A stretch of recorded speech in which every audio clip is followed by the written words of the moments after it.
السلام علیکم ورحمۃ اللہ وبرکاتہ۔ بسم اللہ والصلاة والسلام علی رسول اللہ، اما بعد۔ معزز حاضرین، آج کی ہماری اس مجلس کا جو عنوان ہے وہ ہے سیرت امیر المؤمنین حضرت معاویہ بن ابو سفیان رضی اللہ تعالی عنہ۔ معاویہ نام ہے اس انسان کا کہ جنہوں نے رسول اکرم صلی اللہ علیہ وسلم کی صحبت اختیار کی۔ معاویہ نام ہے اس شخصیت کا کہ جنہیں قرآن کی آیتیں لکھنے کا شرف حاصل ہوا۔ معاویہ نام ہے اس ہستی کا کہ جو پیارے رسول صلی اللہ علیہ وسلم کے لیے خط لکھنے کا کام کیا کرتے تھے۔ معاویہ نام ہے اس انسان کا کہ اسلام لانے کے بعد جنہوں نے اپنے دن اور اپنی راتیں پیارے نبی صلی اللہ علیہ وسلم کے آس پاس گزاری۔ معاویہ نام ہے اس انسان کا کہ اسلام لانے کے بعد جنہوں نے اپنی پوری زندگی اسلام کے لیے، دین کے لیے اور مسلمانوں کے لیے وقف کر دی۔ معاویہ نام ہے اس انسان کا کہ جنہوں نے سب سے پہلا اسلامی بحری بیڑا تیار کیا۔ معاویہ نام ہے اس انسان کا کہ جنہوں نے قسطنطنیہ پر حملہ کیا اور پیارے رسول صلی اللہ علیہ وسلم کی حدیث کی روشنی میں آپ کی زبان مبارک سے جنہیں جنتی ہونے کا شرف حاصل ہوا۔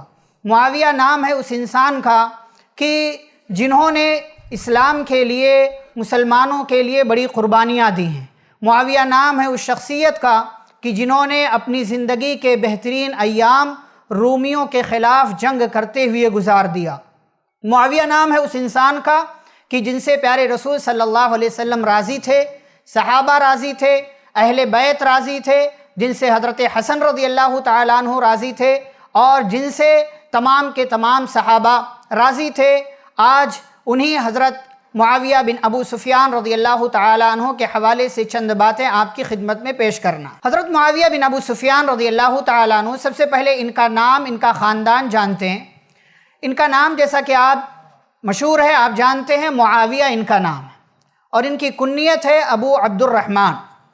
تو ابو عبد الرحمن معاویہ بن حرب، معاویہ بن حرب، اور ان کی کنیت ابو سفیان، یعنی ان کے جو والد تھے ان کا اصل نام حرب تھا لیکن ان کی کنیت کیا تھی؟ ابو سفیان۔ تو معاویہ بن ابو سفیان بن صخر بن حرب بن عبد شمس بن عبد مناف، قریشی، قبیلہ قریش کے تھے، جیسا کہ پیارے نبی صلی اللہ علیہ وسلم بھی قبیلہ قریش کے تھے، اور آپ صلی اللہ علیہ وسلم بنو ہاشم خاندان سے تھے اور یہ بنو امیہ خاندان سے تھے۔ حضرت معاویہ رضی اللہ تعالی عنہ کا سلسلہ نسب 5ویں پشت میں جا کر کے پیارے رسول صلی اللہ علیہ وسلم سے مل جاتا ہے۔ محمد بن عبداللہ بن عبد المطلب بن ہاشم بن عبد مناف۔ یہ عبد مناف جو ہے یہ کامن ہے دونوں میں۔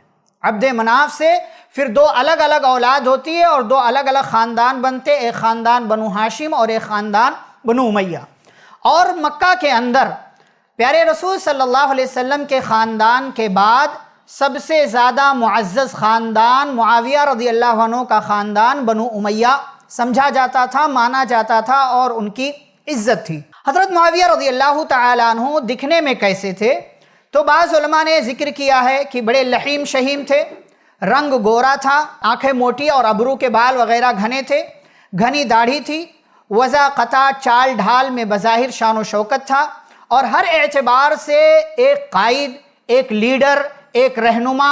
اسی لیے بعض واقعات میں یہ بات آتی ہے، نقل کی جاتی ہے کہ بچپن ہی میں بعض قیافہ شناس لوگ جو ہوتے تھے چہرہ دیکھ کر پہچان لیتے تھے، تو انہوں نے یہ پیشن گوئی کی تھی کہ یہ بچہ آگے چل کر کے اپنی قوم کا سردار بنے گا اور اپنی قوم کا قائد بنے گا۔ حضرت معاویہ رضی اللہ تعالیٰ عنہ پیدا کب ہوئے؟ پیارے رسول صلی اللہ علیہ وسلم کے نبی بنائے جانے سے 5 سال پہلے پیدا ہوئے۔ اس اعتبار سے رسول اکرم صلی اللہ علیہ وسلم سے کتنے چھوٹے تھے؟ 35 سال، 40 سال کی عمر میں نبی بنائے گئے آپ صلی اللہ علیہ وسلم، اور 5 سال پہلے پیدا ہوئے تھے، تو گویا کہ 35 سال کے چھوٹے تھے۔ اور جیسا کہ عربوں کا رواج تھا، خاص طور سے مکہ کے لوگوں کا، کہ بچوں کو گھڑ سواری اور دیگر اس وقت جو فنون ہوتے تھے، جو دیگر چیزیں ہوتی تھی، وہ سب سکھایا جاتا۔ تیر اندازی ہو، گھڑ سواری ہو، اور اسی طریقے سے لڑنے میں ماہر بچہ ہو جائے، یہ ساری چیزیں حضرت معاویہ رضی اللہ تعالیٰ عنہ نے سیکھی۔ اسلام قبول کرنے سے پہلے حضرت معاویہ رضی اللہ تعالیٰ عنہ نے پڑھنا لکھنا بھی سیکھا، اور مکہ کے اندر جو کچھ چنندہ لوگ جن کو پڑھنا اور لکھنا دونوں آتا تھا، انہی میں ایک نام حضرت معاویہ رضی اللہ تعالیٰ عنہ کا بھی۔ بعض لوگوں نے ذکر کیا صرف 17 لوگ پڑھنا اور لکھنا جانتے تھے، صرف 17 لوگ پورے مکہ میں جن کو یہ دونوں کام آتا تھا، پڑھنا بھی اور لکھنا بھی، یہ دونوں کام حضرت معاویہ رضی اللہ تعالیٰ عنہ کو آتا تھا۔ تو اس اعتبار سے بھی حضرت معاویہ رضی اللہ تعالیٰ عنہ ممتاز ہے۔ اسلام کب لائے؟ آپ جانتے ہیں ان کے جو والد ہیں ابو سفیان، اسلام کے بڑے کٹر دشمن تھے۔ جنگ بدر میں تو ابو جہل کافروں کی طرف سے کمانڈر بن کر آیا، لیکن مارا گیا، قتل کر دیا گیا۔ تو جنگ احد میں کافروں کی طرف سے کمانڈر بن کر کے حضرت ابو سفیان رضی اللہ تعالیٰ عنہ آئے ہوئے تھے، اور یہ معاویہ رضی اللہ عنہ کے والد ہیں۔ حضرت معاویہ رضی اللہ تعالیٰ عنہ کے تعلق سے ایک بات شاید آپ جان کر حیران ہوں کہ جتنی بھی جنگیں ہوئیں، چاہے جنگ بدر ہو، جنگ احد ہو، جنگ خندق ہو، ان تمام جنگوں میں گرچہ حضرت معاویہ رضی اللہ تعالیٰ عنہ مسلمان نہیں ہوئے تھے، لیکن کافروں کی طرف سے ان تمام جنگوں میں شریک بھی نہیں ہوئے تھے۔ ان تمام جنگوں میں وہ شریک نہیں ہوئے تھے، گرچہ باپ سپہ سالار ہے، کمانڈر ہے، ان کی اگوائی میں کافر لڑنے کے لیے آ رہے ہیں، لیکن اس کے باوجود حضرت معاویہ رضی اللہ تعالیٰ عنہ شریک نہیں ہوئے۔ اس سے بعض علماء نے یہ مسئلہ نکالا ہے یا یہ بات ذکر کی ہے کہ پہلے سے ہی اسلام کی خوبیوں اور اسلام کی اچھائیوں کے معترف تھے حضرت معاویہ رضی اللہ تعالیٰ عنہ۔ پھر انہوں نے اسلام قبول کیوں کیا، اور اسلام قبول کیا تو کب کیا؟ بعض لوگوں نے ذکر کیا ہے کہ اپنے پورے خاندان کے ساتھ انہوں نے فتح مکہ کے دن اسلام قبول کیا، اور یہ بات سچ ہے۔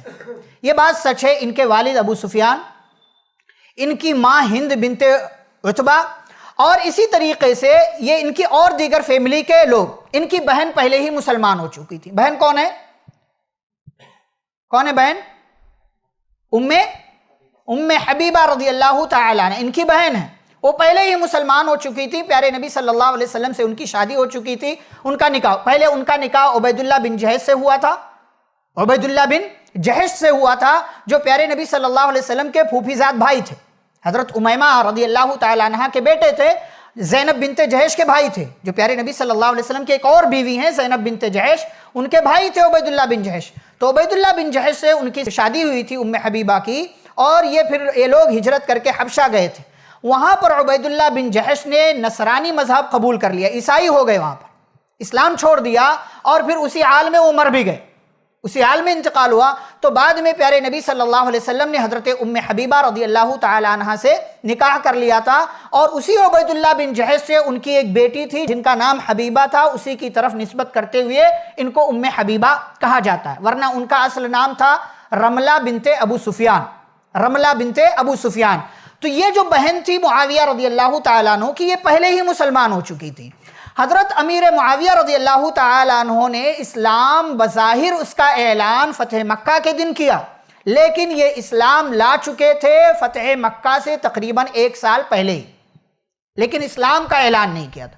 اور اسلام کی محبت یا اسلام کے تعلق سے نرم رویہ اور پہلے سے ان کے دل میں موجود تھا۔ اس کی دلیل کیا ہے کہ یہ کافر ہوتے ہوئے بھی کافروں کی طرف سے کسی بھی جنگ میں انہوں نے شرکت نہیں کی۔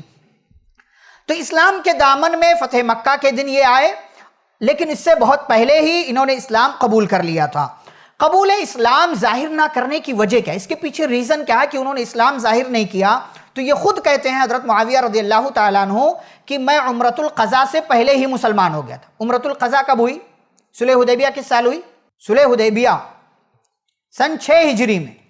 6 ہجری میں آپ صلی اللہ علیہ وسلم 1400 صحابہ کے ساتھ نکلے تھے، لیکن پھر کافروں نے روک لیا حدیبیہ کے مقام پر، صلح ہوئی اور کہا گیا کہ آئندہ سال آئیے گا، پھر عمرہ کر کے جائیے گا۔ تو آئندہ سال کون سا سال ہوتا ہے؟ سن 7 ہجری۔ اسی سال آپ صلی اللہ علیہ وسلم گئے اور عمرہ کیا، جس کو عمرۃ القضاء کہا جاتا ہے، جس کو عمرۃ القضاء کہا جاتا ہے۔ تو کہتے ہیں میں عمرۃ القضاء سے پہلے ہی اسلام لا چکا تھا، اس موقع سے بھی نہیں، اس سے پہلے ہی اسلام لا چکا تھا، مگر مدینہ جانے سے ڈرتا تھا کیوں ڈرتا تھا؟ کہتے ہیں اس کی وجہ یہ تھی کہ میری ماں نے مجھ سے صاف صاف یہ کہا تھا کہ معاویہ اگر تم مسلمان ہو کر مدینہ چلے گئے تو ہم تمہارے تمام ضروری اخراجات زندگی بند کر دیں گے، کچھ نہیں ملے گا تم کو ہماری طرف سے۔ ظاہر سی بات ہے زندگی گزارنے کے لیے بہت ساری چیزوں کی ضرورت ہوتی ہے، اور یہ ماں نے ایسی تھوڑی کہہ دیا ہوگا ماں نے، بلکہ ماں نے کچھ ان کی طرف سے دیکھا ہوگا، کوئی عمل دیکھا ہوگا، کوئی چیز دیکھی ہوگی، کچھ مشاہدہ کیا ہوگا کہ یہ میرا بیٹا جو ہے اسلام کے تعلق سے نرم رویہ رکھتا ہے، جبھی جا کر کے کہا کہ اگر مسلمان ہو گئے تو تمام ضروریات زندگی جو ہے وہ بند کر دیے جائیں گے۔ لیکن جب دیکھا کہ باپ بھی اسلام قبول کر رہے ہیں، ماں نے بھی اسلام قبول کر لیا ہے، تو اپنے اسلام کا انہوں نے فتح مکہ کے دن اعلان کیا، اور آپ جانتے ہیں ان کے ایمان کو، ان کے اسلام کو پیارے رسول صلی اللہ علیہ وسلم نے قبول کیا۔ اور اس کی ایک بہت بڑی مثال اور دلیل یہ ہے کہ پیارے رسول صلی اللہ علیہ وسلم نے ابو سفیان رضی اللہ عنہ کے گھر کو دارالامان قرار دیا اور کہا جو آج کے دن ابو سفیان کے گھر میں داخل ہو جائے اس کو امان مل جائے گی۔ یہ دلیل ہے۔ تو یہ ان کے اسلام لانے کی تاریخ ہے۔ اس کے بعد کیا ہوا؟ اسلام جب لے آئے تو کتنے سال بچتے ہیں؟ اب تقریباً 2.5 سال۔ مکہ کب فتح ہوا؟ کب فتح ہوا؟ 8 ہجری میں۔ کون سے مہینے میں؟ رمضان کے مہینے میں۔ رمضان سن 8 ہجری میں مکہ فتح ہوا۔ اب رمضان کے بعد 3 مہینے بچتے ہیں، شوال، ذوالقعدہ، ذوالحجہ۔ اس کے بعد سن 9 ہجری، اس کے بعد سن 10 ہجری، پھر سن 11 ہجری کے تیسرے مہینے میں پیارے رسول صلی اللہ علیہ وسلم کا انتقال ہو جاتا ہے۔ تو گویا کہ صرف 2.5 سال کا عرصہ پایا حضرت معاویہ رضی اللہ تعالیٰ عنہ نے پیارے رسول صلی اللہ علیہ وسلم کی زندگی سے، اور اسی لیے اس موقع کو انہوں نے غنیمت سمجھا۔ ان کو معلوم تو نہیں تھا کہ 11 ہجری میں پیارے نبی صلی اللہ علیہ وسلم کا انتقال ہو جائے گا، لیکن ان کو یہ ضرور پتا تھا کہ میرے اسلام لانے میں تاخیر ہو چکی ہے، اس لیے انہوں نے پیارے رسول صلی اللہ علیہ وسلم پر اسلام لانے اور ایمان قبول کر لینے کے بعد اپنے شب و روز پیارے رسول صلی اللہ علیہ وسلم کی خدمت میں گزارنا شروع کر دیا، اور پیارے نبی صلی اللہ علیہ وسلم نے ان کو کاتبین وحی میں شمار کرا دیا، ان تمام لوگوں کی فہرست میں شامل کر دیا کہ جو وحی لکھنا جانتے تھے۔ اب یہاں پر آج کے زمانے کا ایک فتنہ انجینئر علی مرزا، یہ بندہ کہتا ہے کہ ارے یہ کاتبین وحی میں سے کیسے ہو سکتے ہیں، کیونکہ فتح مکہ تک تو اکثر قرآن کا حصہ نازل ہو چکا تھا، انہوں نے لکھا کیا؟ پھر انہوں نے کیا لکھا؟ پھر میرے بھائی 2.5 سال میں بہت سی قرآن مجید کی آیتیں نازل ہوئی، اور اگر امیر معاویہ رضی اللہ عنہ نے ایک آیت بھی قرآن مجید کا لکھا ہے تو ان کا نام کاتبین وحی میں شمار ہوگا۔ تمہارے چلانے سے، تمہارے بولنے سے، تمہارے خرافات بکنے سے معاویہ رضی اللہ عنہ کی شان میں کمی نہیں ہوتی ہے، اور ہمارے اپنے لوگ فٹافٹ اس کی بات کو قبول کر رہے ہیں کہ معاویہ کاتبین وحی میں سے، کاتبین وحی میں سے نہیں ہے، ایسا ہے ویسا ہے، کیا انہوں نے آیتیں لکھی؟ پیارے نبی صلی اللہ علیہ وسلم نے ان کو کاتبین وحی میں شمار کیا۔ آپ صلی اللہ علیہ وسلم نے 6 لوگوں کی ٹیم بنائی تھی، 6 نمبر پر حضرت معاویہ رضی اللہ تعالیٰ عنہ تھے۔ اچھا، ان کے ساتھ زید بن ثابت، 6 نام تھا، زید بن ثابت اس میں سب سے بڑا نام ہے جو قرآن کی آیتیں لکھتے تھے، جو قرآن کے، اور زید بن ثابت اور امیر معاویہ رضی اللہ تعالیٰ عنہ یہ وہ دونوں صحابی ہیں کہ جن کی زندگی کا اکثر حصہ پیارے رسول صلی اللہ علیہ وسلم کے پاس گزرتا تھا، کیونکہ ان کے پاس اور کچھ کام نہیں تھا، یہ کچھ اور کام نہیں کرتے تھے، شب و روز پیارے نبی صلی اللہ علیہ وسلم کے پاس رہا کرتے تھے۔ یہاں تک کہ پیارے رسول صلی اللہ علیہ وسلم نے حضرت معاویہ رضی اللہ تعالی عنہ کو یہ ذمہ داری بھی دے دی کہ آپ وہ ساری چیزیں لکھیں جو دربار رسالت سے لوگوں کو خطوط لکھے جاتے تھے۔ فلاں جگہ لیٹر لکھنا ہے، کون لکھے گا؟ معاویہ رضی اللہ عنہ۔ فلاں جگہ پیغام بھیجنا ہے، کون لکھے گا؟ معاویہ رضی اللہ عنہ۔ فلاں بادشاہ کو پیغام بھیجنا ہے، کون لکھے گا؟ معاویہ رضی اللہ عنہ۔ یہ سارے کام پیارے رسول صلی اللہ علیہ وسلم کے حضرت معاویہ رضی اللہ تعالیٰ عنہ لکھا کرتے تھے۔ یہ طبقات ابن سعد وغیرہ کے اندر یہ ساری باتیں محفوظ ہیں۔ پیارے نبی صلی اللہ علیہ وسلم کا انتقال ہو گیا سن 11 ہجری میں۔ حضرت شاہ ولی اللہ محدث دہلوی لکھتے ہیں اپنی کتاب کے اندر کہ نبی صلی اللہ علیہ وسلم نے حضرت معاویہ رضی اللہ عنہ کو کاتب وحی بنایا تھا، اور آپ صلی اللہ علیہ وسلم اسی کو کاتب وحی بناتے تھے، وحی لکھنے والا بناتے تھے جو عادل ہو اور امانت دار ہو، جس کے اندر یہ دونوں خوبیاں ہوں۔ پیارے نبی ایسا نہیں کہ اور صحابہ کے اندر نہیں تھی، اور صحابہ کے اندر تمام صحابہ کے اندر تھی، لیکن جس کے اندر یہ خوبی زیادہ موجود تھی پیارے رسول صلی اللہ علیہ وسلم نے اس کو اس لسٹ میں اور اس جماعت کے اندر شامل کر دیا جو قرآن کی آیتیں لکھتے تھے۔ پیارے رسول صلی اللہ علیہ وسلم کا زمانہ گزر گیا۔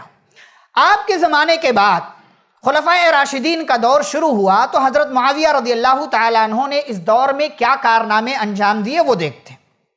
حضرت ابو بکر صدیق رضی اللہ تعالیٰ عنہ کے دور خلافت میں شام کی طرف جو لشکر بھیجے گئے، حضرت معاویہ رضی اللہ تعالیٰ عنہ ان تمام لشکر کے ہراول دستے میں شامل تھے۔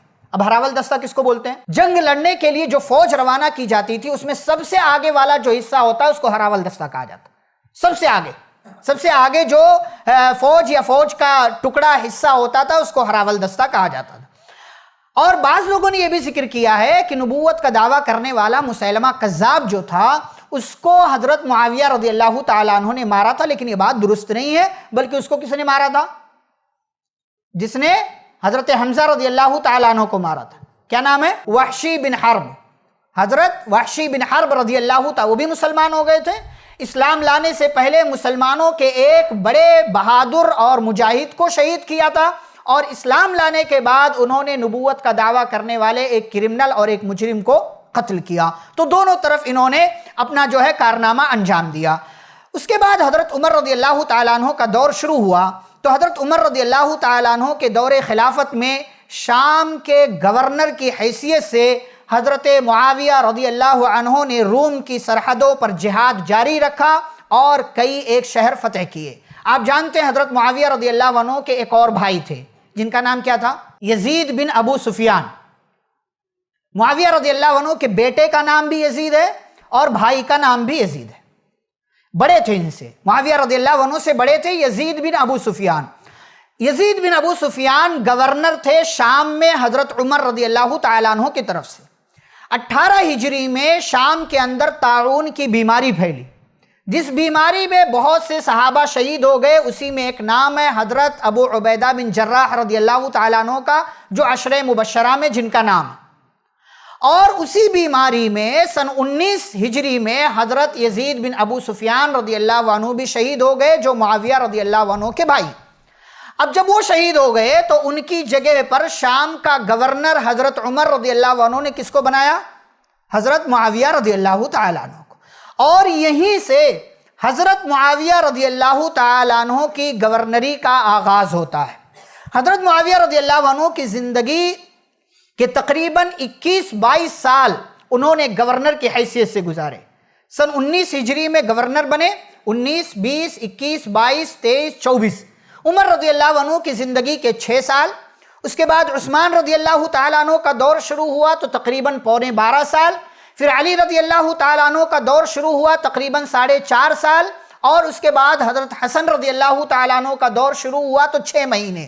یہ مکمل سال حضرت معاویہ رضی اللہ تعالیٰ عنہ نے گورنر کی حیثیت سے گزارے اور شام کے باقاعدہ ایک کامیاب گورنر ثابت ہوئے۔ اور صرف شام کے شہروں کو فتح نہیں کیا بلکہ صقلیہ، روڈس، سوڈان، قبرص، یہ بڑے بڑے علاقے اور ممالک جو تھے، ان تمام علاقوں کے فتح کرنے میں حضرت معاویہ رضی اللہ تعالیٰ عنہ کا اپنا کردار ہے۔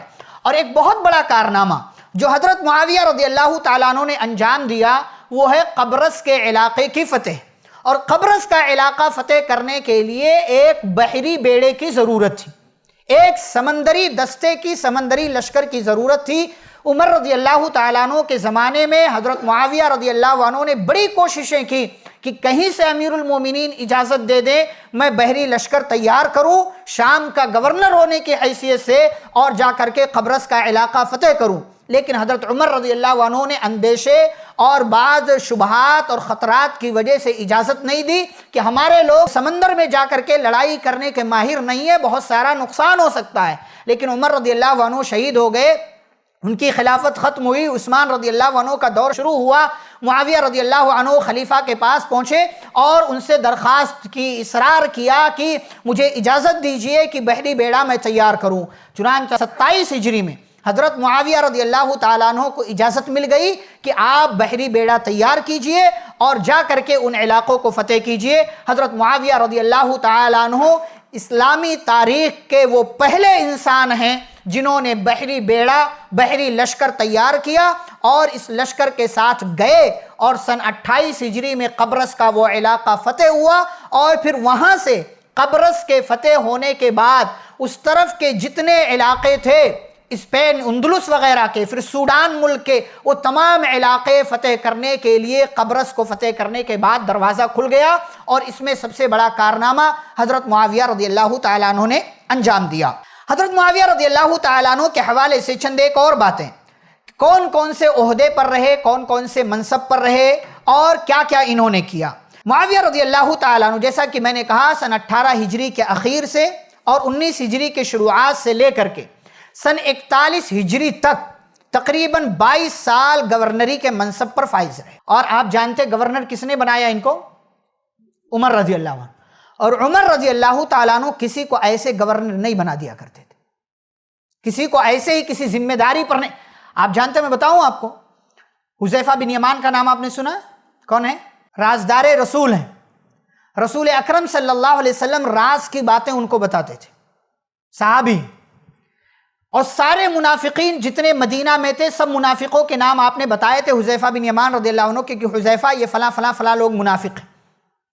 آپ کو پتہ ہے عمر رضی اللہ عنہ نے ایک مرتبہ حذیفہ بن یمان رضی اللہ عنہ سے پوچھا تھا کہ بتاؤ حذیفہ کہ میں نے جن جن کو گورنر بنایا ہے ان میں سے کوئی منافق تو نہیں ہے؟ عمر رضی اللہ عنہ کون ہے کہ جن کی بات کے بعد اللہ نے ان کی موافقت میں قرآن کی بڑی آیتیں نازل کی ہیں، جن کے بارے میں نبی نے کہا لو کان بعدی نبی لکان عمر، میرے بعد کوئی نبی ہوتا تو عمر ہوتے، کوئی معمولی انسان نہیں ہے۔ تو پوچھا کہ بتاؤ کہ میں نے جن جن کو گورنر بنایا ہے ان میں سے کوئی منافق تو نہیں ہے؟ تو حذیفہ بن یمان رضی اللہ تعالیٰ عنہ نے کہا کہ ہاں ایک بندہ منافق ہے، ایک بندہ منافق ہے۔ نام نہیں بتایا کیونکہ راز تھا نا، نام نہیں بتایا حضرت حذیفہ بن یمان رضی اللہ عنہ نے۔ حذیفہ بن یمان رضی اللہ عنہ کہتے ہیں کہ میں نے نام تو نہیں بتایا، لیکن آپ دیکھیں کہ اللہ نے کیسے حضرت عمر رضی اللہ تعالیٰ عنہ کے دل میں بات ڈالی کہ اس واقعے کے چند دنوں کے بعد ہی میں نے دیکھا کہ عمر رضی اللہ عنہ نے اس گورنر کو گورنری کے عہدے سے معزول کر دیا جس کے بارے میں نے کہا تھا کہ وہ منافق ہے۔ یہ اللہ دل میں بات ڈالتا۔ تو عمر رضی اللہ تعالیٰ عنہ ایسے کسی کو گورنر نہیں، سنا، پتا چلا، دیکھا، پرکھا ہوگا، جانچا ہوگا کہ کون ایسا ہے جو منافق ہو سکتا ہے، جس کے اندر یہ خامی ہو سکتی ہے، معزول کر دیا اس کو، اللہ نے دل میں بات ڈالی۔ تو معاویہ رضی اللہ عنہ کو گورنر بنایا حضرت عمر رضی اللہ تعالیٰ عنہ نے، اور مکمل 6 سال گورنر رہے شام کے علاقے کی، کبھی معزول نہیں کیا، ہٹایا نہیں، کوئی شکایت نہیں، کوئی مسئلہ نہیں۔ عثمان رضی اللہ عنہ آئے، وہ بھی راضی تھے، برقرار رکھا۔ علی رضی اللہ تعالیٰ عنہ آئے، وہ بھی باقی رہے۔ حسن رضی اللہ عنہ آئے، باقی رہے۔ 22 سال کا عرصہ گزرا اور معاویہ رضی اللہ تعالیٰ عنہ گورنر کی حیثیت سے گورنر کے منصب پر فائز رہے 19 سال تک۔ یہ تو ایک بات ہوئی۔ اور سن 41 ہجری میں حضرت حسن رضی اللہ تعالیٰ عنہ نے جب خلافت سے دستبرداری کا فیصلہ کیا کہ اب میں خلافت سے دستبردار ہوتا ہوں، تو جانتے ہیں کس کا انتخاب کیا خلیفہ بننے کے لیے؟ معاویہ رضی اللہ عنہ کا۔ خلافت سے خود دستبردار ہو رہے ہیں اور خلافت کی ذمہ داری کس کو دے رہے ہیں؟ حضرت معاویہ رضی اللہ تعالیٰ عنہ کو، حضرت معاویہ رضی اللہ تعالیٰ۔ تو اس کے بعد معاویہ رضی اللہ تعالیٰ عنہ نے 19 سال تک، سن 41 ہجری سے اپنی وفات سن 60 ہجری کے اخیر تک یا سن 60 ہجری تک مکمل 19 سال 64 لاکھ 64 لاکھ اسکوائر میل، 64 لاکھ اسکوائر میل، اگر اس کو آپ میل کے بجائے اس کو کلومیٹر میں آپ کریں تو تقریباً یہ ایک کروڑ ہوتا ہے۔ 1 کروڑ اسکوائر کلومیٹر پر حضرت معاویہ رضی اللہ تعالیٰ عنہ کی حکمرانی تھی۔ عمر رضی اللہ تعالیٰ عنہ 22 لاکھ مربع میل پر حکمرانی تھی ان کی، اور حضرت معاویہ رضی اللہ عنہ 64 لاکھ، گویا کہ عمر رضی اللہ عنہ سے 3 گنا زیادہ، 64 لاکھ اسکوائر میل یا 1 کروڑ اسکوائر کلومیٹر پر حضرت معاویہ رضی اللہ تعالیٰ عنہ خلیفہ رہے۔ اور اس 19 سال میں جتنے بھی فتنے اس سے پہلے اٹھے تھے، چاہے سبائیوں کی طرف سے، چاہے خوارج کی طرف سے، چاہے شیعوں کی طرف سے، چاہے یہودیوں کی طرف سے، رومیوں کی طرف سے، عیسائی، ان تمام کو کھدیڑ کر ایسے مارا کہ رومی اور ایرانی اور یہ تمام لوگ معاویہ رضی اللہ تعالیٰ عنہ کے نام سے کام جایا کرتے تھے۔ 19 سال تک ایک کامیاب اور باکمال خلافت کی زندگی حضرت معاویہ رضی اللہ تعالیٰ عنہ نے گزاری۔ حضرت عثمان رضی اللہ تعالیٰ عنہ نے صرف ان کو شام کا گورنر نہیں رکھا، بلکہ بعد میں ان کو دمشق کا گورنر بھی یہ بنے، اور بعد میں آگے چل کر کے فلسطین، اردن، لبنان، یہ تمام علاقوں کی گورنری۔ آج تو یہ الگ الگ ملک ہو گئے ہیں نا، الگ الگ ملک، پہلے پورے اسلامی حکومت میں تھے، ایک خلیفہ اور الگ الگ گورنر، لیکن ان تمام علاقوں کے گورنر اکیلے حضرت معاویہ رضی اللہ تعالیٰ عنہ۔ اب آپ اس میں شام، دمشق، لبنان، فلسطین اور اردن، یہ 5 آج کے زمانے کے حساب سے دیکھیں تو 5 ملک بن جاتے ہیں۔ اسی طرح اور دیکھیں شام کے علاقے آس پاس میں جو اور دیگر چیزیں تھیں، ان تمام علاقوں کے گورنر حضرت امیر معاویہ رضی اللہ تعالیٰ عنہ رہے۔ حضرت حسن رضی اللہ تعالیٰ عنہ کا دور ختم ہوا اور حضرت معاویہ رضی اللہ تعالیٰ عنہ خلیفہ بنے، تو بطور خلیفہ انہوں نے کیا کام کیا، سرسری ایک جائزہ ہم لوگ لیتے ہیں۔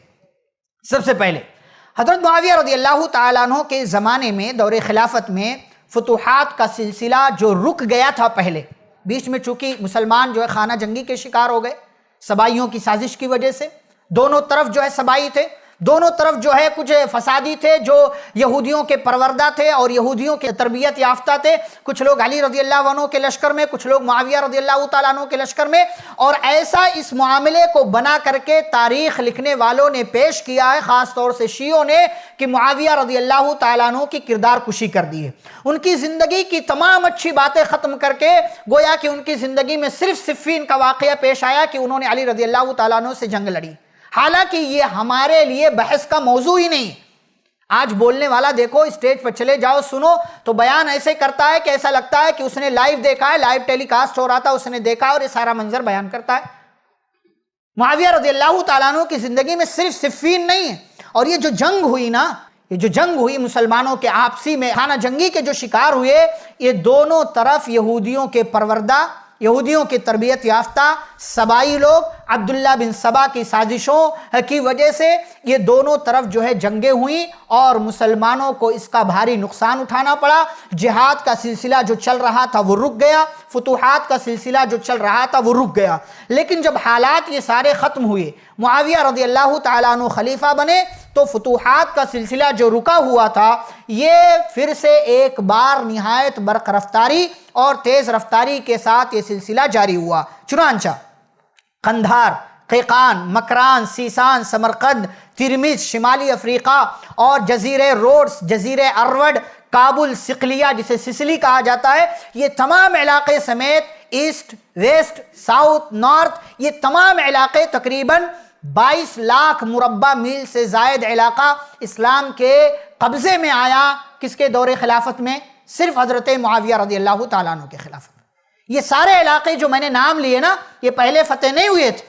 22 لاکھ مربع میل یہ حضرت معاویہ رضی اللہ تعالیٰ عنہ کی خلافت میں یہ علاقہ فتح ہوا۔ ان فتوحات میں غزوہ قسطنطنیہ ایک اہم مقام رکھتا ہے، اور یہ وہ جنگ ہے جس میں شرکت کرنے والوں کو پیارے نبی صلی اللہ علیہ وسلم نے بشارت دی ہے کہ ان کے اوپر جنت واجب ہو گئی، جیسا کہ تذکرہ میں بھی کروں گا۔ دوسرا کام جو انہوں نے کیا اپنے دور خلافت میں کہ انہوں نے فوج کو 2 حصوں میں تقسیم کیا۔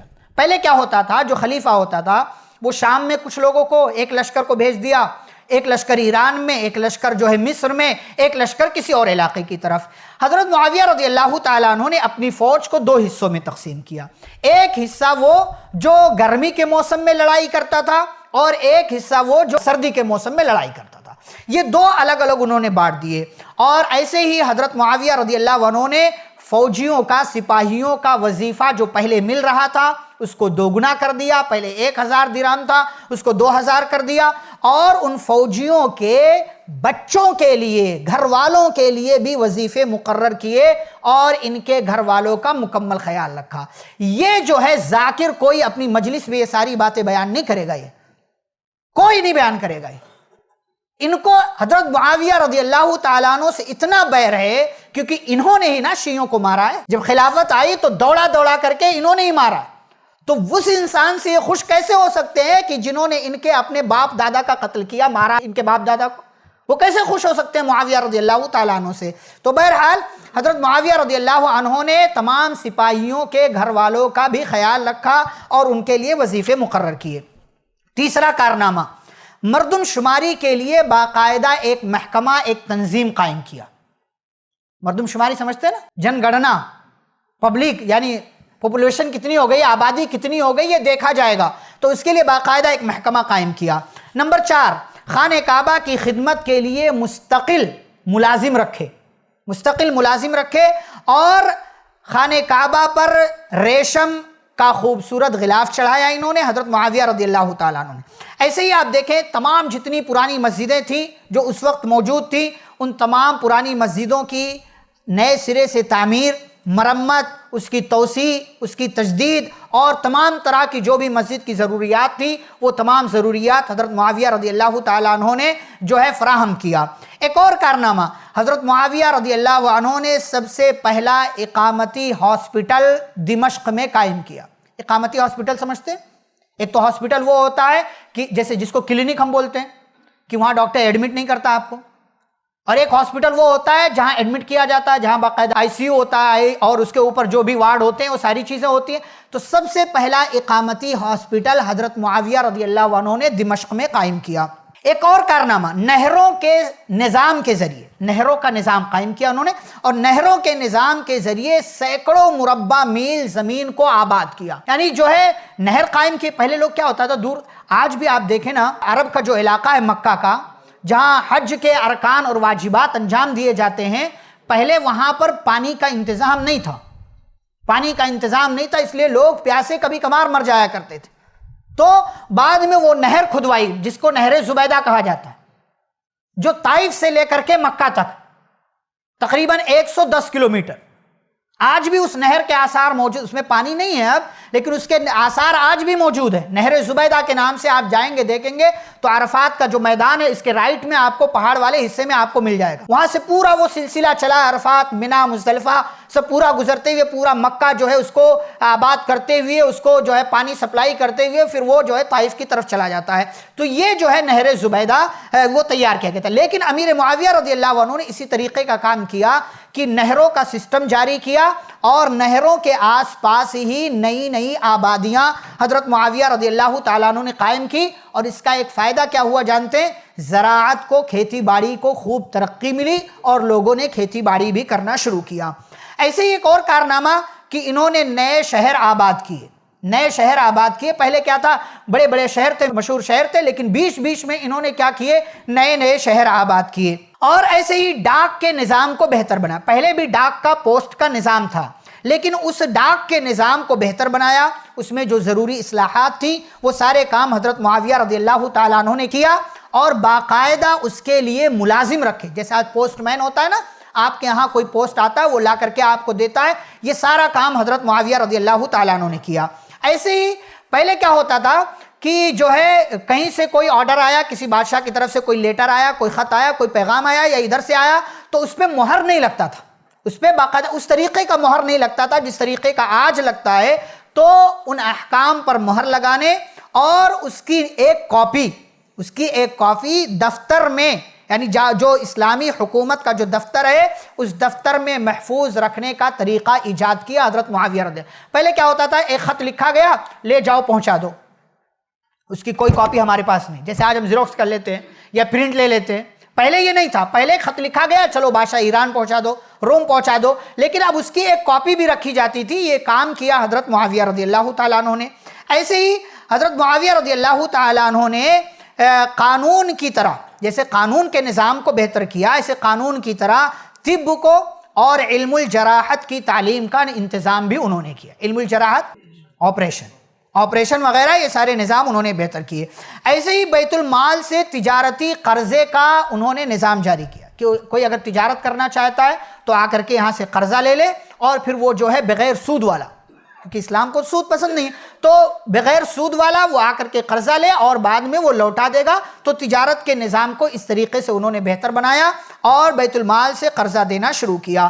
ایک اور کارنامہ انہوں نے جو سرحدوں کی حفاظت کے لیے قدیم جو پرانے قلعے تھے ان کی مرمت کی اور چند نئے قلعے انہوں نے تعمیر کیے۔ حضرت امیر معاویہ رضی اللہ تعالیٰ عنہ کا زمانہ وہ زمانہ ہے کہ انہی کے دور میں سب سے پہلے منجنیق کا استعمال کیا گیا۔ منجنیق سمجھتے ہیں؟ ایک مشین ہوتی تھی، اس مشین کے ذریعے کیا ہوتا تھا کہ جیسے دشمن جو ہے قلعے میں بند ہو جایا کرتے تھے، تو اب ان پر حملہ کیسے کیا جائے؟ بھائی اتنی دور سے قریب گئے تو وہ لوگ کیا کریں گے؟ وہ ہمیں ماریں گے تیر کے ذریعے، کیونکہ ان کے فوجی جو ہے قلعوں کی دیوار پر اوپر ہوتے تھے فصیلوں پر، پھر وہاں سے تیر ماریں گے تو مسلمان جو ہے مارے جائیں گے۔ تو دور سے رہ کر کے ایسی مشین بنائی جاتی تھی کہ اس میں پتھر رکھے جاتے تھے اور اس مشین کو رسی کے ذریعے یا تو کاٹ کر کے یا تو کھینچ کر کے اسے جو ہے اس پتھر کو قلعے کے اندر پھینکا جاتا تھا۔ اس سے کیا ہوتا تھا؟ رعب و دبدبا اور خوف دلانا مقصود ہوتا تھا کہ تم گرچہ اندر ہو لیکن تمہیں مارا جائے گا، ہم تمہیں جو ہے ماریں گے یا تو ہمارے مقابلے کے لیے چلے آؤ۔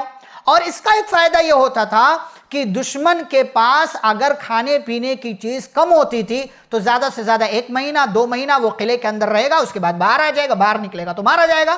تو یہ منجنیق کا استعمال سب سے پہلے حضرت امیر معاویہ رضی اللہ تعالیٰ عنہ کے دور میں ہوا۔ اس کے علاوہ مستقل فوج جو تھی، اس فوج کے علاوہ رضاکاروں کی بھی فوج بنائی انہوں نے۔ جیسے شام میں اگر جنگ ہو رہی ہے یا مصر میں جنگ ہو رہی ہے تو فوج تو وہاں جنگ کر رہی ہے، لیکن یہ جو بیچ میں یہ گیپ ہے اسلامی حکومت کے اور مصر کے درمیان، تو یہ جو ہے وہاں سے خبر اور نیوز کیسے ملے گی؟ رضاکار مقرر کیے جو باقاعدہ فوج کے جو ہے خبروں کو خلیفہ کے پاس حضرت معاویہ رضی اللہ تعالیٰ عنہ کے پاس پہنچایا کرتے تھے۔ ایسے ہی میں نے کہا بحری بیڑے قائم کیے اور بحری فوج جس کو آپ کیا بولتے ہیں؟ نیوی، ہاں، اس کا شعبہ قائم کیا۔ یہ حضرت معاویہ رضی اللہ عنہ کا نیا کارنامہ ہے، نیا کارنامہ ہے۔ اور ایک اور کارنامہ، جہاز سازی کی صنعت میں اصلاح کی، جہاز شپ وغیرہ جو بنتی تھی نا پہلے، اس کی کاریگری میں اور نئے نئے طریقے حضرت معاویہ رضی اللہ تعالیٰ عنہ نے ایجاد کیے اور باقاعدہ فیکٹریز قائم کی جو اسی کام پر لگی رہتی تھی کہ کیسے شپ بنانا ہے، اس کا نظام کیسے بہتر کیا جائے، اس کے اندر کون کون سی اصلاح کی ضرورت تھی۔ اور پہلی فیکٹری، پہلا کارخانہ جو بنا وہ سن 54 ہجری میں 54 ہجری میں قائم ہوا۔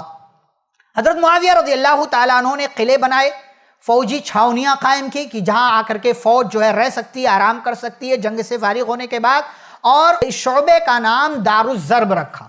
دارالضرب یعنی مارنے والا گھر یا مارنے والی ٹیم، دارالضرب اس شعبے کا نام رکھا۔ ایسے ہی حضرت معاویہ رضی اللہ تعالیٰ عنہ نے امن عامہ کو برقرار، یعنی عام جو ہے ماحول جو ہے اس کو برقرار رکھنے کے لیے پولیس کے شعبے کو ترقی دی، جسے عمر رضی اللہ عنہ نے قائم کیا۔ عمر رضی اللہ عنہ نے پولیس کا نظام، یہ سسٹم جاری کیا تھا، لیکن اس کے اندر ترقی کا جو کام ہوا وہ حضرت معاویہ رضی اللہ تعالیٰ عنہ کے دور میں ہوا۔ ایک آخری کارنامہ اس میں یہ ہے کہ دارالخلافہ، بعد میں اسلام کا دارالخلافہ دمشق بنا، تو دارالخلافہ دمشق اور تمام صوبوں میں قومی یعنی نیشنل پیمانے پر اور صوبائی اسٹیٹ لیول پر یہ تمام طرز پر اسمبلی قائم کی، مجلس قائم کی، مجلس شورا قائم کی گئی کہ یہاں کے لوگ، اسٹیٹ کے لوگ یہاں مشورہ کریں گے، پھر اس کے بعد جو ہے قومی سطح پر جو ہے مشورہ کیا جائے گا، اور اس طریقے سے اسلام کی باتیں، خلیفہ کی طرف سے کیا حکم جاری کیا گیا، یہ ساری باتیں پوری قوم اور پوری اسلامی حکومت کے اندر پھیل جائیں۔ تو یہ معاویہ رضی اللہ تعالیٰ عنہ کے کارنامے ہیں جو انہوں نے اپنے دور خلافت میں انجام دیے۔ اب آئیے دیکھتے ہیں معاویہ رضی اللہ تعالیٰ عنہ کا مقام کیا ہے حدیث کی روشنی میں اور صحابہ کے اقوال کی روشنی میں، آثار کی روشنی میں، تابعین نے، تبع تابعین نے ان کے بارے میں کیا کہا ہے۔ چند ایک چیزیں آپ کی خدمت میں پیش کریں گے۔ سب سے پہلی فضیلت، پیارے رسول صلی اللہ علیہ وسلم نے فرمایا، صحیح بخاری کی حدیث نمبر 2924، میری امت کا پہلا لشکر جو سمندر میں جہاد کرے گا ان تمام لوگوں کے لیے جنت واجب ہے، جنت واجب ہے۔ یہ جہاد حضرت معاویہ بن ابو سفیان رضی اللہ تعالیٰ عنہ کی خلافت کے زمانے میں ہوا تھا، اور اس جہاد میں خود سیدنا معاویہ رضی اللہ تعالیٰ عنہ شامل تھے، لہٰذا وہ بھی اس بشارت کے مستحق ہیں۔ صحیح بخاری 6282، 6283، 2799 اور 2800 نمبر پر یہ ساری حدیثیں موجود ہیں۔ دوسری فضیلت، حضرت عبداللہ بن عباس رضی اللہ تعالیٰ عنہ نے فرمایا، میں بچوں کے ساتھ کھیل رہا تھا کہ اتنے میں رسول اللہ صلی اللہ علیہ وسلم تشریف لائے، میں یہ سمجھا کہ آپ میرے لیے تشریف لائے ہیں، لہٰذا میں دروازے کے پیچھے چھپ گیا، تو آپ نے میری کمر پر تھپکی دی اور تھپکی دے کر کے فرمایا، جاؤ اور معاویہ کو بلا لاؤ، جاؤ اور معاویہ کو بلا لاؤ۔ پھر اس کے بعد خود کہتے ہیں حضرت عبداللہ بن عباس رضی اللہ عنہ کہ کون معاویہ؟ وہ معاویہ جو پیارے رسول صلی اللہ علیہ وسلم کے لیے وحی لکھنے کا کام کیا کرتے تھے۔ یہ عبداللہ بن عباس رضی اللہ عنہ کی شہادت ہے۔ تیسری فضیلت، ایک تابعی ہیں عبداللہ بن عبیداللہ بن ابی ملیکہ المکی رحمہ اللہ سے روایت ہے، کہتے معاویہ رضی اللہ عنہ نے عشاء کے بعد ایک مرتبہ 1 رکعت وتر پڑھا، تو عبداللہ بن عباس رضی اللہ عنہ سے کسی نے آ کر کے شکایت کر دی کہ انہوں نے تو وتر کی نماز 1 رکعت پڑھی ہے۔ تو حضرت عبداللہ بن عباس رضی اللہ عنہ نے کہا کہ انہوں نے صحیح کیا، وہ فقیہ ہیں، وہ فقیہ ہیں۔ یہ عبداللہ بن عباس رضی اللہ عنہ کی گواہی۔ بعض لوگ کہتے ہیں معاویہ کیا آتا تھا، ان کو کچھ نہیں آتا تھا، یہ اور وہ دس اور دیٹ۔ عبداللہ بن عباس جو مفسر قرآن ہے وہ خود شہادت دے رہے ہیں کہ وہ فقیہ ہیں۔ چوتھی فضیلت، حضرت عبد الرحمن بن ابی عمیرہ رضی اللہ تعالیٰ عنہ سے روایت ہے کہ نبی صلی اللہ علیہ وسلم نے معاویہ رضی اللہ عنہ کو دعا دیتے ہوئے کہا اللہم اجعلہ ہادیا مہدیا، اے اللہ اس کو ہدایت دینے والا اور اس کو ہدایت یافتہ بنا دے۔ اب یہاں پر انجینئر جیسے لوگ کھڑے ہوتے ہیں اور کہتے ہیں کہ دیکھو یہ پیارے نبی صلی اللہ علیہ وسلم نے معاویہ کی ہدایت کے لیے دعا کیا اس لیے کہ نبی کو معلوم تھا کہ ان کا ایمان کچا ہے، ان کا ایمان کمزور ہے۔ یہ بے وقوفی کی انتہا ہے، یہ بے وقوفی۔ اگر یہی دلیل مان لیں تمہاری تو اس اعتبار سے تو پیارے نبی صلی اللہ علیہ وسلم بھی نماز میں کہتے تھے اہدنا الصراط المستقیم، کہ اللہ ہمیں سیدھا راستہ دکھا۔ تو کیا نعوذ باللہ نبی کا ایمان کمزور تھا؟ کسی کے لیے ہم ہدایت کی دعا کریں تو اس کا مطلب تو یہ نہیں ہے نا کہ اس کا ایمان کمزور ہے۔ اب اپنے ایمان کے تکمیل، ایمان کے مکمل ہونے کی اللہ تعالیٰ سے دعا کریں تو اس کا مطلب یہ قطعی تو نہیں ہے کہ ہمارا ایمان کمزور ہے۔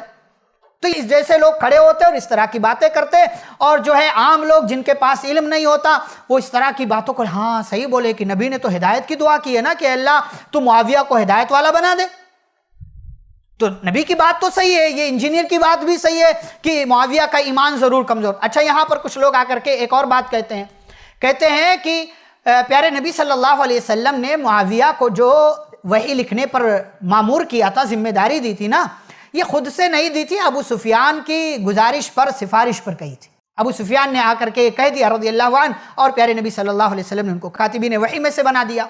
چلو مان لو تمہاری بات، لیکن اس کے آگے کیا نبی صلی اللہ علیہ وسلم فیصلہ لینے میں اتنے کمزور تھے کہ کوئی آ کر سفارش کر دے کہ میرے بچے کو یہ بنا دو، بنا دیتے تھے؟ میرے بچے کو یہ بنا دو، میرے بچے کے لیے یہ کر دو، میرے بچے کے لیے نبی کے پاس آج کے زمانے کی جیسے سفارشیں چلتی تھی کہ میرے بچے کے لیے یہ کر دو، کہ ابو سفیان نے آ کر کے کہہ دیا رضی اللہ عنہ اور پیارے نبی صلی اللہ علیہ وسلم نے فٹافٹ بنا دیا، اس کے بعد کچھ اور کسی اور چیز کی ضرورت ہی نہیں ہے۔ اس طرح کی باتیں جو ہے سماج میں، معاشرے میں لوگ کرتے ہیں، یہ تمام کے تمام لوگوں کی ذہنی خرافات ہیں، اور یہ لوگوں کا نوالا ہے جو چبا کر کے پچھلے لوگوں نے چھوڑا، شیعوں نے چھوڑا، سبائیوں نے چھوڑا، رافضیوں نے چھوڑا، اور آج کل کے بعض جو ہے نام نہاد مسلمان اس کو چبا رہے ہیں، نہ نگلتے بنتا ہے نہ اگلتے بنتا ہے، نہ نگلتے بنتا ہے نا، اور پھر یہ اپنا چربا، اپنا چبایا ہوا اپنے بعد میں آنے والے لوگوں کو چھوڑیں گے، اور جو ہے اس طرح کی مجلسوں میں، اس طرح کی جو ہے محفلوں میں رہ کر کے سنتے ہیں، اپنا ایمان خراب کرتے ہیں، دوسروں کا ایمان خراب کرتے ہیں، یہاں آ کر کے پریشان کرتے ہیں۔ انجینئر نے ایسا کہا تو کیوں کہا؟ بھائی انجینئر کی خرافات پر تم ایمان رکھو گے تو پھر انجینئر جیسا دماغ بھی تمہارا ہوگا، پھر اسی جیسے تم بھی بن جاؤ گے، تمہارے ایمان کا بیڑا بھی غرق ہوگا، تمہاری نسلوں کے ایمان کا بیڑا بھی غرق ہوگا۔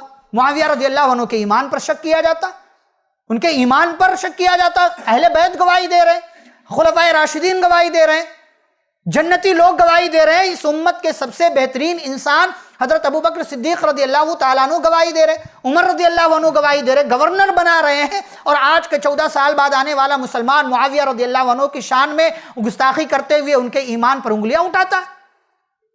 اس جیسے لوگ یہ بونے ہیں، بونے جن کو کچھ نہیں آتا، کر نہیں سکتے کچھ، لیکن بولنے کے لیے ان کے پاس ساری باتیں موجود ہیں، بولنے، اور دنیا کا سب سے آسان کام ہے بیٹھے بٹھائے اے سی روم میں گھر میں بیٹھ کر موبائل اٹھاؤ، 2-4 لائنیں لکھ دو، معاویہ ایسے، معاویہ ویسے، معاویہ کی ایسی، معاویہ کی تیسی۔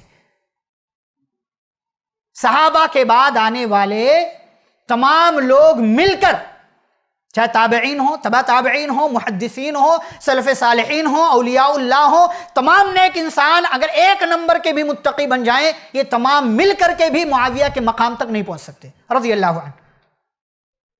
اور آج کے زمانے کا انسان کچھ بھی بن جائے، معاویہ رضی اللہ عنہ کو چلو 1 منٹ کے لیے مان لو کچھ نہیں تھے، لیکن صحابی تھے، صحابی تھے۔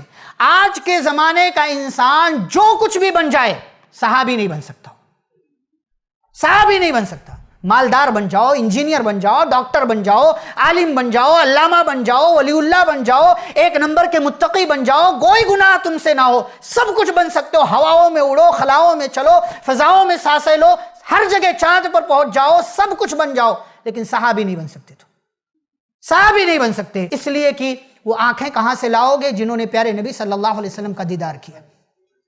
وہ کان کہاں سے لاؤ گے جنہوں نے پیارے نبی صلی اللہ علیہ وسلم کی مجلسوں میں شریک ہو کر کے نبی کی زبان مبارک سے نبی کی باتوں کو سنا ہو؟ وہ مجلسیں کہاں سے لاؤ گے جس کے سردار رسول اللہ صلی اللہ علیہ وسلم ہوتے تھے اور جس مجلس کے سامعین صحابہ کرام کی جماعت ہوا کرتی تھی؟ وہ جماعت کہاں سے لاؤ گے جس کے کمانڈر، جس کے سپہ سالار، جس کے جرنیل، جس کے قائد، جس کے ذمہ دار سب کے سب پیارے رسول اللہ صلی اللہ علیہ وسلم تھے؟ سب کچھ بن جاؤ، صحابی نہیں بن سکتے۔ اپنے آپ کی اصلاح کرو، اپنے بچوں کی اصلاح کرو۔ صحابہ سے محبت کرنا یہ ایمان ہے، صحابہ سے محبت کرنا دین ہے، صحابہ سے محبت کرنا احسان ہے، اور صحابہ سے بغض رکھنا، صحابہ میں سے کسی ایک صحابی سے بھی بغض رکھنا یہ کفر ہے، یہ نفاق ہے، یہ اللہ رب العالمین سے دشمنی ہے۔ اور پیارے رسول صلی اللہ علیہ وسلم نے فرمایا من سب اصحابی فعلیہ لعنت اللہ والملائکۃ والناس اجمعین، جو میرے صحابہ کو گالی دے اس پر اللہ کی لعنت، فرشتوں کی لعنت اور دنیا کے تمام انسانوں کی لعنت نازل ہوتی۔ معاویہ رضی اللہ تعالیٰ عنہ کی فضیلت ہے، نبی نے ان کے لیے ہدایت کی دعا کی، اے اللہ اس کے ذریعے لوگوں کو ہدایت دے، اور خود اے اللہ انہیں ہدایت پر باقی رکھ، انہیں ہدایت والا بنا دے۔ نمبر 5، حضرت عبداللہ بن عباس رضی اللہ تعالیٰ عنہ فرماتے ما رأیت رجلا کان اخلق یعنی للملک من معاویہ، کہتے ہیں میں نے معاویہ رضی اللہ تعالی عنہ سے زیادہ بادشاہت کے لائق کسی اور کو نہیں دیکھا۔ یعنی اگر ہمارے درمیان کوئی صحیح معنوں میں بادشاہ تھا، بادشاہت کے لائق تھا، تو وہ حضرت معاویہ رضی اللہ تعالیٰ عنہ، اور ان کی سیاست کے اتنے چرچے تھے کہ صحابہ کرام بھی ان کی گواہی دیتے تھے کہ ہمارے درمیان معاویہ جیسا سیاسی انسان کوئی اور نہیں ہے۔ یہ سیاسی رہنما بھی تھے حضرت معاویہ رضی اللہ تعالیٰ۔ ایسے ہی ارباز بن ساریہ رضی اللہ تعالیٰ عنہ کہتے ہیں کہ رسول اللہ صلی اللہ علیہ وسلم نے دعا کی اللہم علم معاویۃ الکتاب والحساب وقد العذاب، کہ اے اللہ معاویہ کو کتاب و حساب سکھا دے، یعنی ان کو کتاب کی باتیں بھی، قرآن کی باتیں بھی، حساب و کتاب کا ماہر ان کو بنا دے، اور اے اللہ انہیں جہنم کے عذاب سے بچا لے۔ حضرت عمر بن عبدالعزیز رحمہ اللہ، آپ جانتے ہیں کہ ایک خلیفہ رہے ہیں، ایک خلیفہ 101 ہجری میں ان کا انتقال ہوا، 99 ہجری سے جو ہے خلیفہ بنائے گئے، 101 ہجری میں ان کا انتقال ہوا۔ بڑے شریف انسان، بڑے پاک باز اور نیک انسان تھے۔ حضرت عمر بن عبدالعزیز رحمہ اللہ نے اپنے زمانے میں خلیفہ رہتے ہوئے کسی بھی انسان کو سزا نہیں دی، اس لیے کہ ان کے زمانے میں امن و امان بہت تھا، شانتی بہت تھی، ہر طرف سکون تھا، کسی کو سزا نہیں دی سوائے ایک بندے کے۔ اور یہ بندہ کون تھا آپ جانتے ہیں؟ اس بندے نے امیر معاویہ رضی اللہ عنہ کو گالی دی تھی، اور اسی کی سزا کے طور پر حضرت عمر بن عبدالعزیز رحمہ اللہ نے اس بندے کو کوڑے مروائے تھے۔ حضرت امیر معاویہ رضی اللہ تعالی عنہ کے بارے میں ایک مرتبہ پیارے نبی صلی اللہ علیہ وسلم نے ارشاد فرمایا کہ معاویہ بن ابو سفیان رضی اللہ تعالی عنہ میری امت میں سب سے زیادہ بردبار، بردبار کس کو کہتے ہیں؟ جس کے اندر برداشت کا مادہ ہو، سب سے زیادہ حلیم، بردبار اور سب سے زیادہ سخی انسان ہیں حضرت معاویہ رضی اللہ تعالیٰ عنہ۔ حضرت امیر معاویہ رضی اللہ عنہ نے جب اپنے اسلام قبول کرنے کا اعلان کیا تو رسول اللہ صلی اللہ علیہ وسلم نے انہیں مبارکباد دی اور کہا مرحبا، آؤ، خوش آمدید۔ یہ پیارے نبی صلی اللہ علیہ وسلم کی خوشی تھی کہ معاویہ رضی اللہ تعالیٰ عنہ اسلام لائے۔ حضرت عمر رضی اللہ تعالیٰ عنہ فرماتے ہیں، جیسا کہ میں نے کہا کہ جن کے تعلق سے عمر رضی اللہ عنہ کو گواہی دے دیں، پھر اس کے تعلق سے آج کے زمانے کے ڈاکٹر، انجینئر اور ایڈوکیٹ کی گواہی ہمارے ہاں قبول نہیں ہوتی، ہمارے ہاں قبول نہیں ہوتی۔ تو عمر رضی اللہ عنہ نے کہا معاویہ کا ذکر بھلائی کے ساتھ کرو، بھلائی کے ساتھ کرو۔ پھر اسی طریقے سے حضرت عمر رضی اللہ عنہ نے ایک مرتبہ اور کہا کہ لوگوں فرقہ بندی سے بچو، اگر تم نے فرقہ بندی اختیار کی تو یاد رکھو معاویہ رضی اللہ عنہ شام میں موجود ہیں، یعنی تمہیں ڈرنا چاہیے کہ معاویہ کے ہوتے ہوئے تم آپس میں فرقہ بندی کے شکار ہو رہے ہو۔ یہ حضرت عمر رضی اللہ تعالیٰ عنہ کی گواہی۔ حضرت علی رضی اللہ تعالیٰ عنہ نے ایک مرتبہ کہا تھا کہ معاویہ رضی اللہ عنہ کی امارت کو، ان کی سیادت کو، قیادت کو برا نہ سمجھو، کیونکہ جب وہ نہیں ہوں گے تو تم دیکھو گے کہ لوگوں کے سروں کو ان کی گردنوں سے اتارا جا رہا ہے۔ آج تم محفوظ ہو تو کس کی وجہ سے؟ معاویہ کی وجہ سے۔ یہ کون گواہی دے رہا؟ علی رضی اللہ تعالیٰ۔ اور آپ جانتے یہی معاویہ ہیں کہ معاویہ اور علی رضی اللہ تعالیٰ عنہما کے درمیان جب اختلاف چل رہا تھا، عثمان رضی اللہ عنہ کے قاتلین سے بدلہ لینے کے حوالے سے، وہ ایک الگ موضوع ہے، تاریخ کا حصہ ہے، مشاجرات صحابہ پر ہمیں بات نہیں کرنی کہ صحابہ کے درمیان اختلافات ہوئے، پھر اس کو لے کر کے جھگڑے کیے جائیں، مسائل اٹھائے جائیں، اور جو ہے ایرا گہرا نتھو خیرا بیٹھتا ہے مجلس میں، معاویہ ایسے تھے، معاویہ ایسے تھے، معاویہ نے یہ کیا، معاویہ نے وہ کیا۔ یہ منہ اور مسور کی دال، جس کو صحیح سے کھانا بھی نہیں آتا، جس کو صحیح سے طہارت کے آداب نہیں معلوم ہے، وہ معاویہ رضی اللہ عنہ پر بولتا ہے۔ جس کو صحیح سے پاکی صفائی ستھرائی کرنے کا طریقہ نہیں آتا، وہ بھی معاویہ رضی اللہ تعالیٰ عنہ کا نام لے کر کے جو ہے جانوروں کی طرح آوازیں نکالتا ہے۔ اتنی جرأت یہ لوگ لاتے کہاں سے؟ اتنی جرأت لاتے کہاں سے؟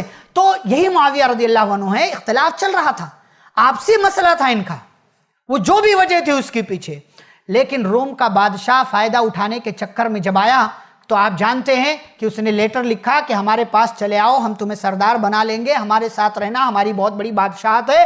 تو معاویہ رضی اللہ تعالیٰ عنہ نے جواب دیا تھا، بعض روایتوں میں جیسا آتا لکھا، یا کلب روم، اے رومی کتے۔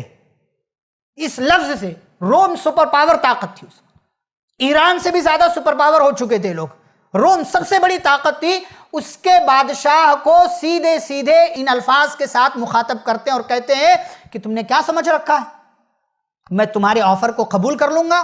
یاد رکھنا کہ اگر کوئی لشکر علی رضی اللہ تعالیٰ عنہ کے لشکر پر حملہ کرنے کے لیے آتا، ان پر حملے کے لیے آتا ہے، تو معاویہ کو تم علی کے لشکر کا ایک ادنا سپاہی اپنے سامنے پاؤ گے کہ معاویہ علی کے لشکر کا ایک ادنا سپاہی بن کر کے تمہارے خلاف کھڑا ہوگا۔ اور لوگ معاویہ رضی اللہ عنہ کو برا بھلا کہتے ہیں، جن کو کچھ نہیں پتا، وہ جو ہے لوگوں کی باتوں سے سن کر کے اس طرح کی باتیں کرتا ہے۔ بہرحال حضرت علی رضی اللہ تعالیٰ عنہ بھی اس بات کو مانتے تھے کہ معاویہ رضی اللہ تعالیٰ عنہ نہایت عظیم انسان ہے، اسی لیے کہا لوگوں، معاویہ کی جب اختلاف چل رہا تھا اسی دوران یہ بات کہی تھی۔ معاویہ رضی اللہ تعالیٰ عنہ گورنر تھے اس زمانے میں بھی، اور علی رضی اللہ عنہ خلیفہ تھے، تو انہوں نے اس وقت بعض لوگوں نے معاویہ رضی اللہ عنہ کے تعلق سے بری باتیں کہنا شروع کر دیا، تو حضرت علی رضی اللہ عنہ نے کہا کہ ان کو برا نہ سمجھو، ان کو برا نہ کہو، کیونکہ جب وہ نہیں ہوں گے تو تم دیکھو گے لوگوں کے سروں کو ان کی گردنوں سے اتارا جا رہا ہے۔ ایسے ہی حضرت معاویہ رضی اللہ تعالیٰ عنہ کے تعلق سے حضرت سعد بن ابی وقاص رضی اللہ تعالیٰ، جو بہت بڑے صحابی ہیں جن کا نام عشر مبشرہ میں ہے، کہتے ہیں میں نے معاویہ رضی اللہ عنہ کے بعد ان سے بڑھ کر حق کا فیصلہ کرنے والا کسی اور کو نہیں پایا۔ معاویہ کے بعد میں نے حق کا فیصلہ کرنے والا، حق کے ساتھ فیصلہ کرنے والا میں نے ان سے بڑھ کر کسی اور کو نہیں دیکھا۔ یہ خود حضرت سعد بن ابی وقاص رضی اللہ عنہ کی گواہی ہے۔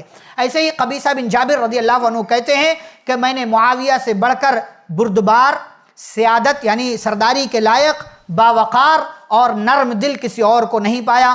امام اعمش رحمہ اللہ کہتے ہیں کہ اگر تم معاویہ رضی اللہ عنہ کا زمانہ پاتے تو تمہیں پتہ چلتا کہ عدل و انصاف کس کو کہتے ہیں، تمہیں پتہ چلتا کہ عدل و انصاف کیا ہوتا ہے۔ تو یہ ساری فضیلتیں حضرت امیر معاویہ رضی اللہ تعالیٰ عنہ کے حوالے سے موجود ہیں۔ وہ ایک صحابی ہیں، پیارے نبی صلی اللہ علیہ وسلم کے سالے ہیں، برادر نسبتی ہیں، آپ صلی اللہ علیہ وسلم کی جماعت میں شامل تھے اور کاتبین وحی میں سے ہیں، نبی کے لیے خط و کتابت کرنے والے ہیں، اور یہ ساری جو ہے سارے کارنامے جو میں نے آپ کے سامنے گنوائے، ساری باتیں جو میں نے آپ کے سامنے رکھی، ان کے حوالے سے بہت ساری تفصیلات ہیں، آپ پڑھیں تو آپ کو معلوم ہوگا، لیکن دنیا میں آنے والے ہر ایک انسان کو دنیا سے جانا ہے۔ ایسے ہی حضرت معاویہ رضی اللہ تعالیٰ عنہ بھی ایک کامیاب زندگی گزار کر اس دنیا سے گئے 22 رجب سن 60 ہجری۔ اور 22 رجب جانتے ہیں آپ کیا ہے؟ رجب کے کنڈے،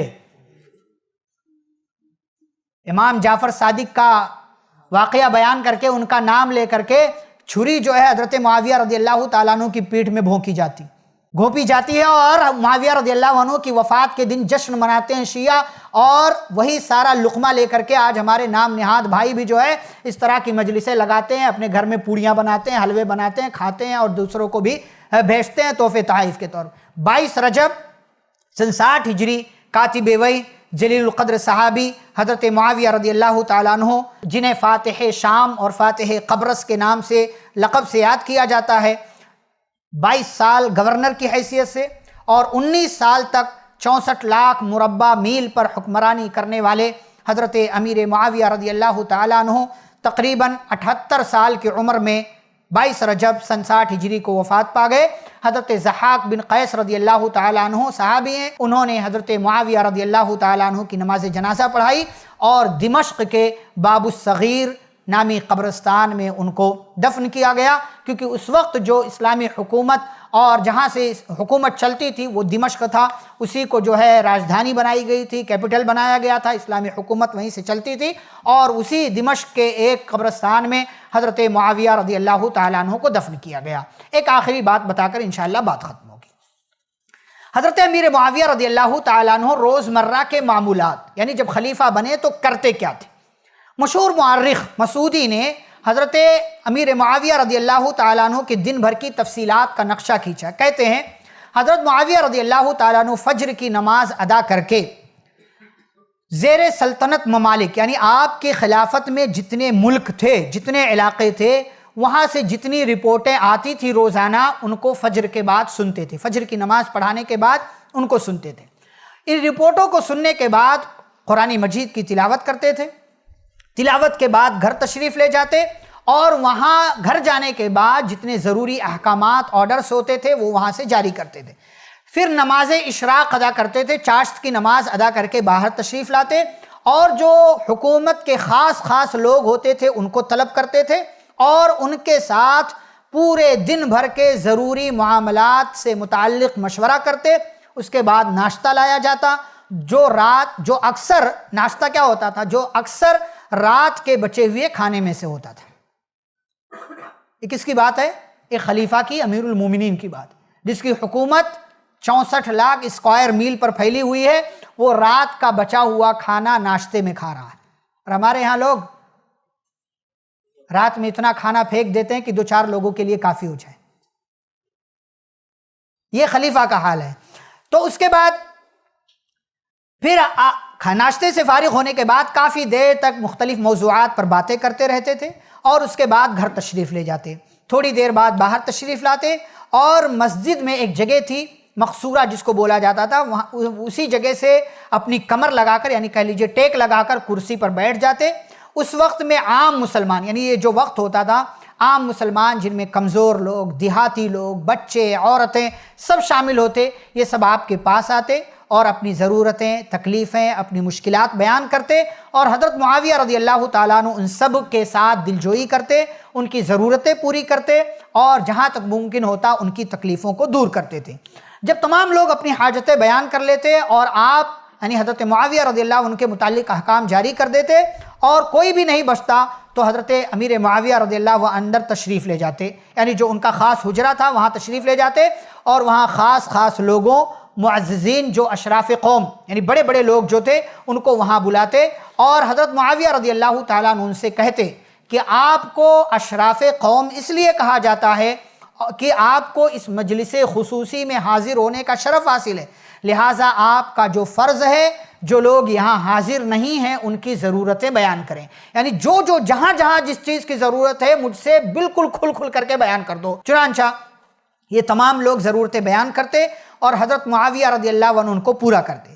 پھر دوپہر کا کھانا، ظہر سے پہلے ہی دوپہر کا کھانا لایا جاتا، اور اس وقت معاویہ رضی اللہ کھانے کے دوران معاویہ رضی اللہ عنہ کے پاس آپ کا کاتب رائٹر ہوتا تھا، معاویہ رضی اللہ تعالیٰ عنہ کے پاس وہ کھڑا ہو جاتا اور تمام ایک ایک کر کے جو اور لوگ ہوتے تھے ان کی بات کو سنتے تھے، ایک ایک کر کے ان کو پیش کیا جاتا، اور جو کچھ وہ اپنی مشکلات، تمام باتیں وہ بولتے تھے، حضرت معاویہ رضی اللہ تعالیٰ عنہ کو یہ کاتب پورا پڑھ کر کے سناتا تھا۔ حضرت معاویہ رضی اللہ عنہ کھانا کھاتے جاتے اور جو بھی ضروری حکم ہوتا، آرڈر ہوتا، اس کو لکھوا دیتے تھے کہ اس سے متعلق یہ کام کرنا، اس سے متعلق یہ کام کرنا ہے، فلاں جگہ یہ آرڈر دینا ہے، فلاں جگہ یہ کام کرنا ہے۔ پھر اس کے بعد گھر تشریف لے جاتے، ظہر کا وقت ہوتا، ظہر کی نماز کے لیے آتے، ظہر کی نماز کے بعد خاص مجلس ہوتی جس میں وزراء، منسٹرز کے ساتھ ملکی یعنی پورے ملک کے تعلق سے جو مشورہ ہوتا وہ مشورہ کرتے، احکامات جاری کرتے۔ یہ عصر تک یہ مجلس، یہ میٹنگ چلتی تھی۔ اس کے بعد عصر کی نماز ادا کرتے، اور پھر عصر کی نماز سے لے کر کے عشاء کی نماز کے وقت تک مختلف باتوں میں، مختلف کاموں میں، جو بھی ضروری کام ہوتے ان میں مشغول رہتے۔ عشاء کی نماز کے بعد امراء ذمہ داروں سے امور سلطنت پر گفتگو ہوتی، یہ گفتگو ختم ہوتی، پھر علمی بحث شروع ہوتی تھی، علم کے تعلق سے باتیں ہوتی، اور یہ سلسلہ رات گئے تک جاری رہتا تھا۔ پھر اس کے بعد سوتے تھے۔ عشاء کی نماز اس دوران جو ہے تہجد وغیرہ کی نماز، اس کی تفصیل اپنی ہے۔ پھر فجر کے وقت اٹھتے تھے، فجر کی نماز پڑھتے تھے، پھر سے یہ سلسلہ، یہ روزانہ کی روٹین تھی۔ مسعودی جو مورخ ہیں بیان کرتے ہیں کہ آپ نے دن میں 5 اوقات ایسے رکھے ہوئے تھے جن میں لوگوں کو عام اجازت تھی کہ کوئی بھی آئے اور اپنی شکایت، اپنی مشکل، اپنی بات خلیفہ کے امیر المومنین کے سامنے رکھ سکتا ہے۔ 5 مرتبہ، پورے 24 گھنٹے میں 5 مرتبہ ایسی مجلس لگتی تھی۔ آج ہمارے گھروں کا حال دیکھیں، کتنی مرتبہ ایسی مجلس لگتی ہے، گھر والوں سے پوچھا جائے، بچوں سے پوچھا جائے تمہارا کیا مسئلہ ہے، تمہارا کیا مسئلہ ہے۔ تو بہرحال یہ حضرت امیر معاویہ رضی اللہ تعالیٰ عنہ کی زندگی تھی۔ باتیں بہت ساری ہیں، بہت ساری کی جا سکتی ہیں، جن کو سمجھنا ہو ایک بات کافی ہے کہ معاویہ رضی اللہ عنہ صحابی ہیں، یہ صرف ایک بات کافی ہے۔ اور جن کو نہیں سمجھنا ہے، کتابوں کا ڈھیر رکھ دو، معاویہ رضی اللہ عنہ کو سامنے حاضر کر دو، کسی طریقے سے ممکن ہو جائے، تب بھی وہ لوگ نہیں مانیں گے۔ اس لیے ایسے لوگوں سے وہی طریقہ اختیار کرنا ہے جو قرآن نے کہا وَإِذَا خَاطَبَهُمُ الْجَاهِلُونَ قَالُوا سَلَامًا، جب ایسے جاہل، ایسے بددماغ، ایسے بے وقوف، ایسے احمق، ایسے پاگل لوگوں سے بات کرنے کا سامنا ہو تو ان کے لیے ہدایت کی دعا کرتے ہوئے آگے بڑھ جاؤ، اور صحابہ کے لیے، سلف صالحین کے لیے وہی دعا کرو جو اللہ نے دعا سکھائی ہے۔ ربنا اغفر لنا ولإخواننا الذين سبقونا بالإيمان ولا تجعل في قلوبنا غلا للذين آمنوا ربنا إنك رؤوف رحيم۔ اے ہمارے رب، تو ہمیں معاف کر دے، ہمارے ان بھائیوں کو معاف کر دے جو ہم سے پہلے ایمان میں سبقت لے گئے، اور اے اللہ ہمارے دلوں میں ایمان والوں کے تعلق سے کینہ، کپٹ، حسد، جلن، بغض مت پیدا کر۔ اے ہمارے رب، بے شک تو مہربان ہے، رحم کرنے والا ہے۔ اللہ رب العالمین ہمیں صحابہ سے محبت کرنے کی توفیق عطا فرمائے، صحابہ کے حقوق ادا کرنے کی توفیق دے، امیر معاویہ رضی اللہ تعالیٰ عنہ کے مقام کو سمجھنے اور ان کی عزت کرنے، ان کا احترام کرنے کی اللہ ہم سب کو توفیق عطا فرمائے۔ اللہ جب تک دنیا میں زندہ رکھے صحابہ کرام کے منہج کو اپنانے والا بنائے، پیارے نبی صلی اللہ علیہ وسلم کی اتباع کرنے والا بنائے۔ اللہ جب تک دنیا میں باقی رکھے، ایمان اور اسلام کی سلامتی کے ساتھ باقی رکھے، جب ہمارا خاتمہ ہو تو خاتمہ بالخیر ہو۔ وصلی اللہ تعالی علی نبینا محمد وعلی آلہ وصحبہ اجمعین برحمتک یا ارحم الراحمین۔ ربنا تقبل منا انک انت السمیع العلیم، سبحانک اللہم وبحمدک، اشہد ان لا الہ الا انت، استغفرک واتوب الیک۔ والسلام علیکم ورحمۃ اللہ وبرکاتہ۔ ایسے ہی فائدہ مند اسلامک ویڈیوز دیکھنے اور منہج سلف پر کتاب و سنت کی تعلیمات کو عام کرنے میں ہمارا تعاون کریں، تاکہ آپ کے لیے ذریعہ نجات، جنت کے حصول کا سبب، ساتھ ہی مال میں برکت و اضافے کا ذریعہ بھی بنے۔ آمین۔ جزاک اللہ خیرن۔